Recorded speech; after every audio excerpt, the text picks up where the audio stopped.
Welcome to our channel, ladies and gentlemen.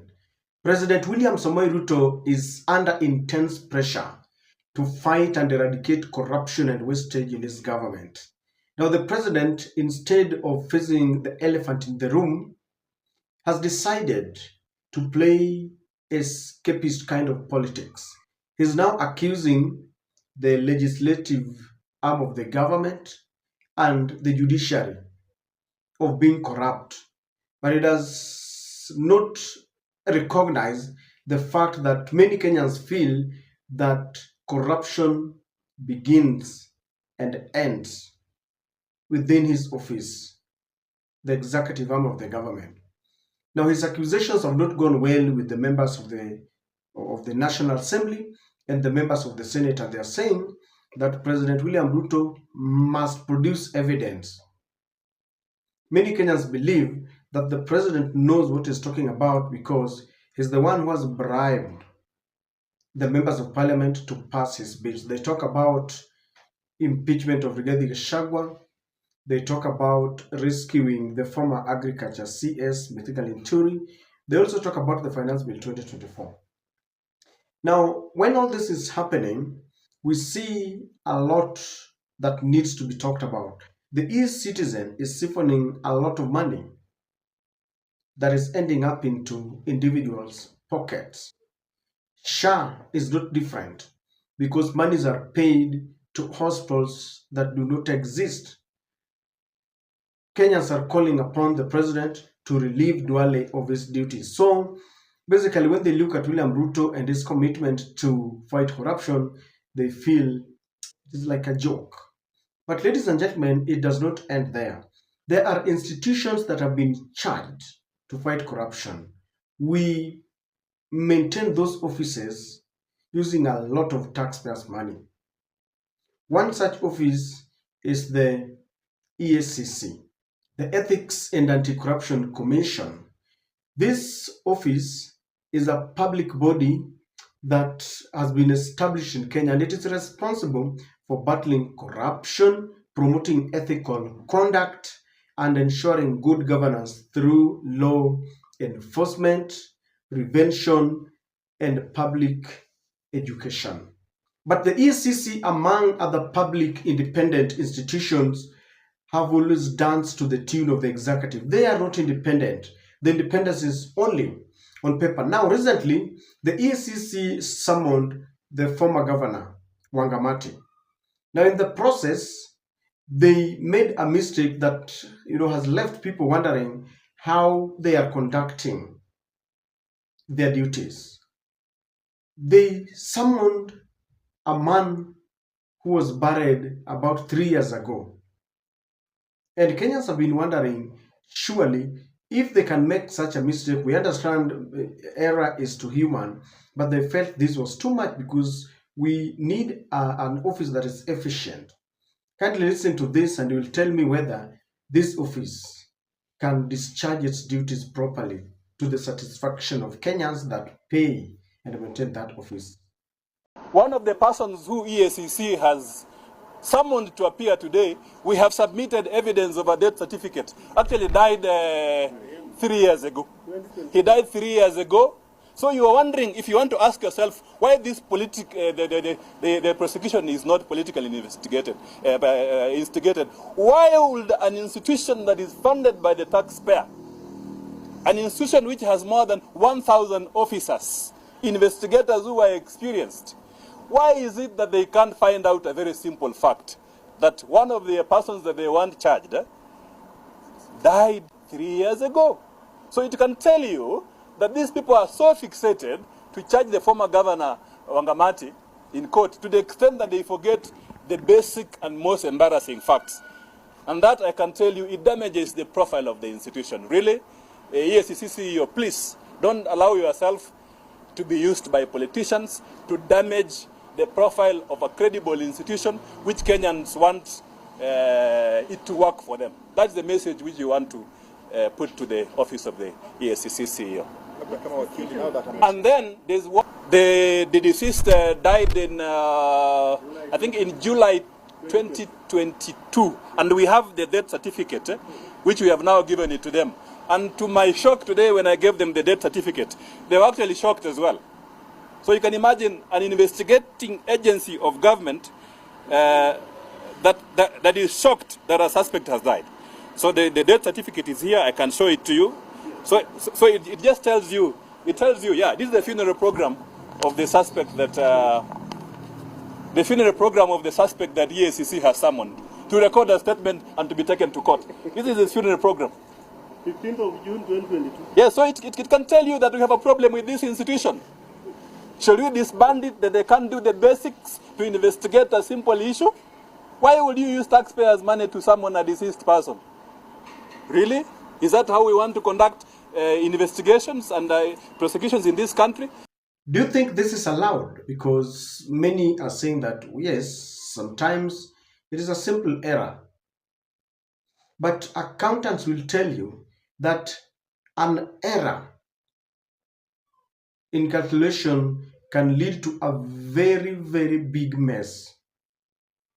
Let's say, for example, if you wanted to withdraw, let's say just $100, then by mistake you add 1 0 or 2 or 3, you will say it's an error. But do you realize there is a big difference between $100 and $1,000? And you will realize that you can easily create a big mess. The discrepancy is one that can really bring down an organization. So when we are dealing with an office like EACC, people expect it to be perfect. Because how do you explain that an institution summons people who are dead? Do they do their due diligence? Do they have people who do investigation to understand that indeed this was an officer in this government, and when there was haste of money, he was involved? It has really left tongues wagging, because Kenyans are now saying we cannot trust such an institution because it seems they are in a rush. When it comes to an important duty like arresting people who have been corrupt, because if there is one thing we agree, is that corruption must be dealt with. It must be fought using all means. So when it comes to arresting people, you really need to be very precise and understand. You must use a kind of fine-tooth comb to understand that the people you are arresting are indeed suspects. Because at this rate now, people will be thinking, if you are in a rush, then you could be targeting 1 or 2, 3 people who are not politically connected, who are not in the right side of government. When they did, when they made that mistake, people are saying, no, this office should be disbanded. But fighting corruption must also not be politicized, because we've realized in the past and now that the EACC will be used to target politicians who are not reading from the same page with the government. Or rather, when they have been targeted, they will be forced to swear allegiance, like in this case now, to the broad-based government. Look at what has happened to James Orengo. I was reading somewhere that they have targeted certain junior officers in Siaya County. And I knew that this was a signal to James Orengo that we'll be coming for you. That's why immediately William Ruto was declared the president of the country. Many former governors aligned with this government so that they can be protected of the loot that they have made.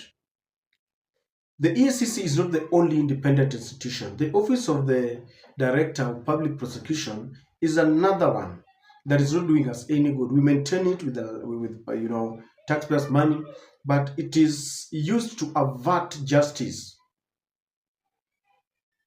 Because you realize that Renson Igonga has the powers to withdraw cases against people they feel should not be touched. They are untouchables. They dance to the tune of the executive. And at this rate, corruption seems to be a mirage. People are still wondering how the members of the county assembly in Nairobi were coerced to abandon their quest to impeach the Nairobi governor, Johnson Sakaja, because they themselves had come up and told us that this governor is unfit to hold office. It is the case of the crocodile telling you that the hippopotamus is guilty.